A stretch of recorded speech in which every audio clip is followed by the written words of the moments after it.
Alhamdulillahirabbil alamin. Nggih muga barokah ilmu Mbah Kyai Bisi Mustafa kita maos dijelaskan bahwasanya semua umat itu setiap masa selalu ada utusan yang diutus oleh Allah Subhanahu wa taala. Dan utusan yang diutus kepada umat-umat tertentu yang sebelum Rasulullah Muhammad sallallahu alaihi wasallam itu nanti akan habis syariatnya di saat sudah datang umat yang berikutnya. Jadi syariate wis entek terus datang nabi atau utusan yang berikutnya sampai pada akhirnya datang Rasulullah Muhammad sallallahu alaihi wasallam. Datangnya Rasulullah Muhammad sallallahu alaihi wasallam itu setelah Rasulullah sudah tidak ada lagi utusan sampai hari kiamat, ya sama syariatnya adalah syariat Islam. Nah, apa yang dibawa oleh Rasulullah? Yang dibawa oleh Rasulullah Muhammad sallallahu alaihi wasallam adalah membenarkan syariat-syariat yang dibawa oleh nabi-nabi yang sebelumnya. Nabi-nabi sing saderenge niku kuwabe sudah diutus dengan berbagai syariat yang dibawanya itu dibenarkan, dikokohkan oleh Al-Qur'anul Karim yang dibawa oleh Rasulullah Muhammad sallallahu alaihi wasallam. Sehingga hukum-hukum yang ada yang dibawa oleh para nabi, yang dibawa oleh Rasulullah Muhammad sallallahu alaihi wasallam betul-betul hukum yang lurus yang mengantarkan kepada manusia agar perjalanannya, agar kehidupannya tidak menjadi orang yang zalim, tidak menjadi orang yang keliru melangkah, tidak menjadi orang yang salah di dalam menempuh sikap.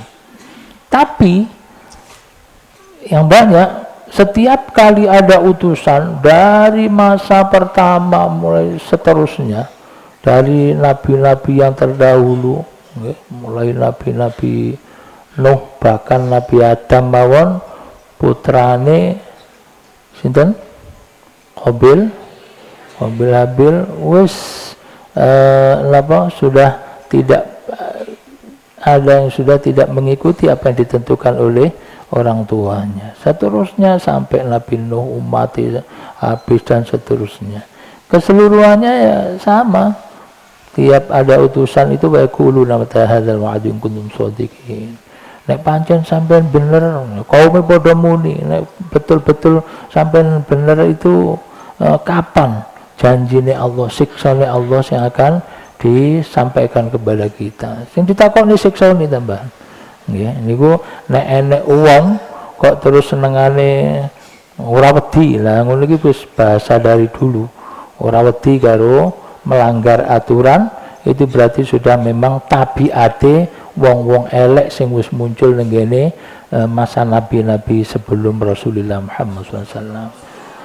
Nek orang yang menantang-nantang, ana wong sing mengingatkan, nantang tentang sisaannya Allah. Rasulullah didhawuhi kulla amliku nafsi dharran wala naf'an illa masyaallah. Ya. Didhawuhi bahwasanya Rasulullah sendiri niku tidak memiliki kemampuan untuk menolak bahaya atau mendatangkan kebahagiaan, kebaikan. Illa masya Allah, melainkan dikehendaki oleh Allah.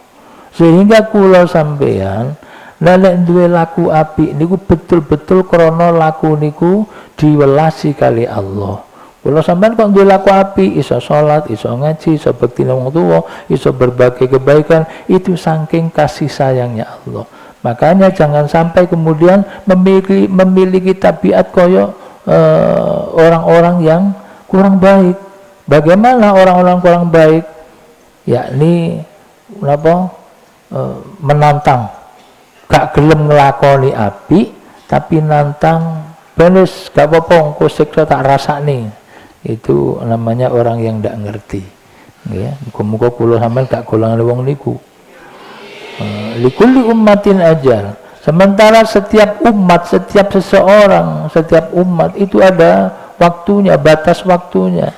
Kapan batas waktunya? Ya, batas waktunya yang punya, yang memiliki Allah Subhanahu wa taala.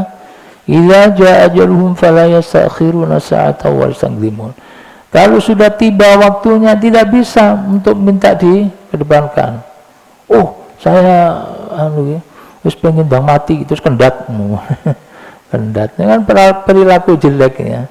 Loh, kenapa kok seperti itu, kok terjadi, mengakhiri hidupnya sendiri, ya, minum racun dan segala macam? Itu karena ada perilaku-perilaku yang jelek yang tidak diridhoi oleh Allah, sehingga dia memutuskan untuk membeli. Tapi bisa ono catatan nih, sebenarnya sudah ada catatannya. Nah, sehingga manusia itu harus berusaha bagaimana tidak memiliki, tidak mempunyai perilaku yang jelek. Karena perilaku yang jelek itu, siapapun yang melakukan akan menjadi gelap di dalam pikiran, juga akan menjadi gelap di dalam hatinya. Laku elek sing dilakoni, kula sampean kok dilaku elek, jenisnya apa saja, itu semuanya akan menjadikan kegelapan pada pikiran kita, juga kepada hati kita. Sehingga lalu saatnya sudah tiba, ajalnya sudah tiba, waktunya, ternyata kita masih memiliki perilaku yang jelek, maka kita akan terkelompok orang-orang yang mendapatkan murka Allah, orang-orang yang jauh dari ampunan Allah. Tapi kalau kita memiliki kebiasaan yang baik, saat ajal datang yang tidak bisa diajukan atau diundurkan, tidak bisa ditunda, ya, tidak bisa dimajukan, tapi memiliki kebiasaan yang baik, maka kita akan terkelompok kepada orang-orang yang mendapatkan ridho Allah. Nah, mau milih kira-kira seneng lakoni elek apa nglakoni api? Nah, senengan nglakoni sae, karena sae niku mesti ajeng ndadekne kepada kita itu selalu bahagia. Tapi kalau melakukan kejelekan akan membawa kepada kita kepada kegelisahan sepanjang masa. Siapapun orangnya yang melakukan kejelekan, pasti dia akan gelisah, gelisah. Kon api, kon seneng, zahiran wa batin, tidak bisa. Tapi lek api, perilaku api, seperti yang dicontohkan oleh baginda Rasulullah Muhammad SAW, maka akan selalu mengantarkan kepada kehidupan kita untuk selalu bahagia. Ya. Bahkan diingatkan lagi, ya, kalau sudah azabnya Allah didatangkan, baik di malam hari atau di siang hari, ya, didatangkan betul, terus kepada orang-orang yang sudah berbuat jelek, siapa yang bisa nolaknya? Tidak ada. Untuk itu Allah itu memang menciptakan manusia itu, dasar awal menciptakan manusia. Kalau di dalam surat Az-Zariyat itu disebutkan bahwasanya wa ma khalaqtul jinna wal insa illa liya'budun. Jadi gawe kula sampeyan ku gawe menungso, gawe jin pangeran ben menungso gelem ngibadah. Apa ngibadah niku? Ibadah niku laku apik, laku sing disenengi pangeran, laku sing disenengi Allah, niku jenenge ibadah. Tapi lek kita niki terus gawe laku sing dadekne pangeran murka, yang menjadikan Allah bendu, dadekne Allah tidak senang kepada kita, maka laku itu adalah laku yang didasari oleh nafsu manusia dan mengikuti ajakan setan. Nah, karena niku kita berupaya ya apa, laku kita selalu baik. Kemudian juga disebutkan bahwasanya orang zalim itu akan selalu diancam dengan siksaan yang abadi, siksaan sing tidak ada habisnya. Wong wis zalim, zalim itu apa? Zalim itu kudune menungso iki dadi wong sing ibadah. Letak yang benar manusia ini bersujud pada Allah, nggih, nyungkung sujud ngene pangeran, tapi gak gelem sujud ngene pangeran, ndak mau ibadah pada Allah. Nah, karena tidak mau beribadah kepada Allah, berarti kan tidak sesuai dengan diciptakannya. Kenapa? Maksud Allah menciptakan manusia itu kan nggak sesuai. Karena niku akhirnya jadi wong sing berlaku tidak sesuai dengan harapan Allah. Kalau sudah perilakunya tidak sesuai dengan yang diharapkan oleh Allah, maka Allah menyampaikan dzuqu adzabal khuld, rasakan nanti siksaan yang abadi. Muga-muga kula sampean gak golane wong sing niki, gak golane wong sing dikon ngrasakno kebiyen si nasihati. Apa yang menasihati? Semua umat pasti ada utusan yang didatangkan untuk mengantarkan agar dia menjadi orang yang baik. Okay. Semua umat, tidak ada yang boten. Nah, karena niku utusan yang sudah datang kepada kita adalah utusan yang sangat istimewa, yakni laqad ja'akum rasulun min anfusikum azizun 'alaihi ma anittum harisun 'alaikum bil mu'minina raufur rahim. Wes mboten enten sing bandingi istimewanya Rasulullah, sayangnya pada umatnya sampai jukung sujud tenggene pangeran, menangis pada Allah, mohon untuk agar umatnya dibebaskan dari neraka, mohon kepada Allah supaya semua umatnya bisa masuk surga. Kan ngoten nggih. Muga-muga kula sampean golane wong sing isa mlebu surga. Makanya sampai-sampai bahwa Rasulullah Muhammad SAW menyampaikan, ya, jadi menyampaikan bahwasan kullu ummati dakhalal jannah illa man aba. Semua umatku akan masuk surga kecuali orang yang tidak mau. Sahabat kaget kabeh, kaget semuanya.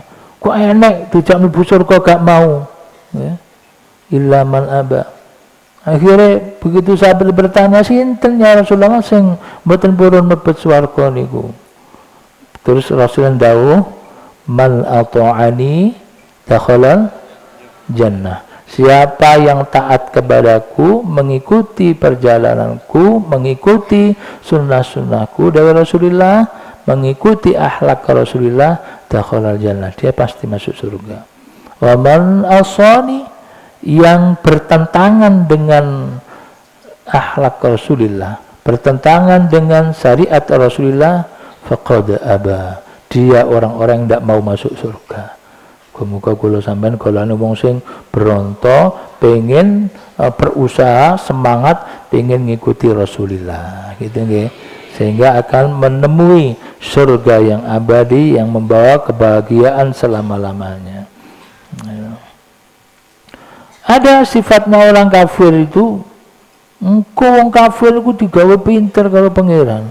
Bahasan wis mati, sudah meninggal, sudah di sana menjerit, saya ini sebenarnya kepingin, tahu ternyata kebaikan itu seperti, wah inter ero kabeh kebaikan apa-apa nih, nggih.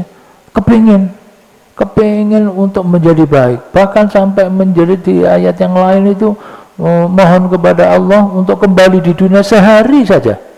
Sedina tok mari ngono mati nek gak apa-apa. Tapi sudah terlambat, tidak ada. Jadi apa yang sudah ditentukan waktunya sudah kembali, ya sudah habis masanya. Hanya penyesalan yang akan diterimanya. Nah, kalau niku kula sampean biar tidak menyesal sepanjang masa, karena hidup di muka bumi ini tidak panjang waktunya. Tidak menyesal sepanjang masa, ya kita berupaya, berusaha untuk memiliki laku yang selalu baik, yang menyenangkan kepada hati kita, menyenangkan kepada Rasulullah Muhammad sallallahu alaihi wasallam. Muga berkah sesuk diwaca penjelasan ini Mbah Kiai Bisri. Niki hanya terjemahan ini kok nggih. Nah niku pokoke kita waca ngoten tok, diwaca barokah insyaallah barokah. Ya, mudah-mudahan pikiran kita dibuka, hati kita dibuka, terus ya entuk barokah Al-Qur'an, ya entuk barokah wong alim, ya tiyang sing alim, sing ahli Qur'an, juga mendapatkan berkahnya kita belajar bersama. Al-Fatihah.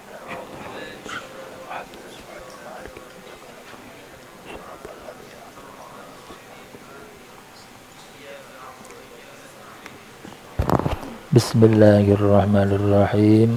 Subhanakallahumma bihamdik asyhadu an la ilaha illa anta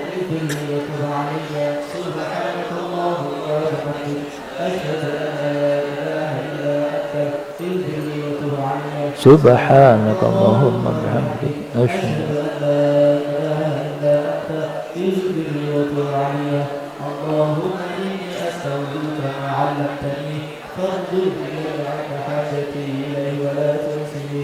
Rabbi fanfa'na bi barakatihim wa bina